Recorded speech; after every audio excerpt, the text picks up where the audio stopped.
یہ وہ وقت تھا جب نبی کریم سرکار دو عالم صلی اللہ علیہ وسلم نے کھلے عام لوگوں کو دعوت دینا شروع کی اور قرآن کی تلاوت لوگوں کے دلوں کو ہلا رہی تھی۔ قریش کے سردار پریشان تھے، وہ جان چکے تھے اگر لوگ یہ کلام سن لیں تو ان کے دل بدل جائیں گے، ان کا غرور ٹوٹ جائے گا، ان کے بت گر جائیں گے۔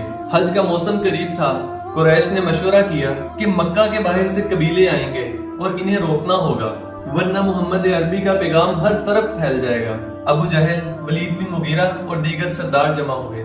ولید نے کہا، بتاؤ ہم محمد کے بارے میں کیا کہیں گے؟ کسی نے کہا کہہ دو شاعر ہے۔ ولید نے کہا نہیں، ہم نے اشعار سنے ہیں، یہ کلام ویسا نہیں۔ کسی نے کہا کہہ دو دیوانگی ہے۔ کہا گیا نہیں، اس میں کوئی دیوانگی نہیں۔ پھر کہا کہہ دو جادوگر ہے۔ کیوں؟ کیونکہ ہم نے دیکھا ہے وہ بائی کو بائی سے جدا کر دیتا ہے، باپ کو بیٹے سے اور بیوی کو شوہر سے۔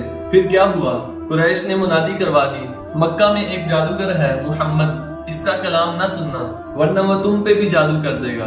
لوگوں کو کانوں میں روئی تک ڈالنے کی ہدایت کی گئی۔ قرآن نے کہا وَعَجِبُوا أَن جَاءَهُم مُنذِرٌ مِّنْهُمْ وَقَالَ الْكَافِرُونَ هَذَا سَاحِرٌ كَذَّابٌ۔ لیکن حقیقت کیا تھی؟ یہ کوئی جادو نہ تھا، یہ تو وحی تھی، یہ روشنی تھی۔ قُلْ هُوَ نَبَأٌ عَظِيمٌ۔ حج کے دن آئے، قریش مکہ ہر دروازے، ہر راستے پر کھڑے ہو گئے۔ جو بھی حاجی آتا اسے کہتے خبردار، محمد نام کا ایک شخص ہے، اس کی بات نہ سننا، جادو کرتا ہے، کان بند کر لینا۔ یہ وہی موقع تھا جب طفیل بن عمر دوسی قبیلہ دوست کے سردار مکہ آئے۔ بہت ہی مشہور شاعر تھے، بہت ہی ذہین و فطین تھے۔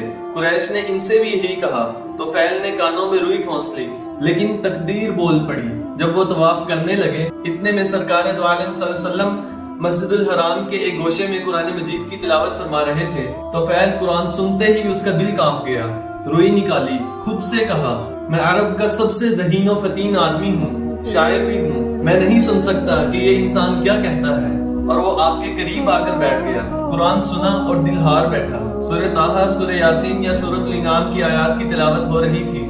طفیل کا بیان ہے، جب وہ آواز میرے کانوں میں پڑی تو میرا دل لرز گیا، میری آنکھوں سے آنسو جاری ہو گئے، میرے جسم پر کپ کپی طاری ہو گئی۔ میں وہیں بیٹھا سوچتا رہا یہ انسان کا کلام ہو ہی نہیں سکتا، اور کلمہ پڑھ لیا اور وہیں مسلمان ہو گئے۔ جسے قریش جادو کہہ رہے تھے وہ تو دلوں کا نور تھا، جس کی آواز کو وہ جادوگر کی آواز کہہ رہے تھے وہ تو وحی کی آواز تھی۔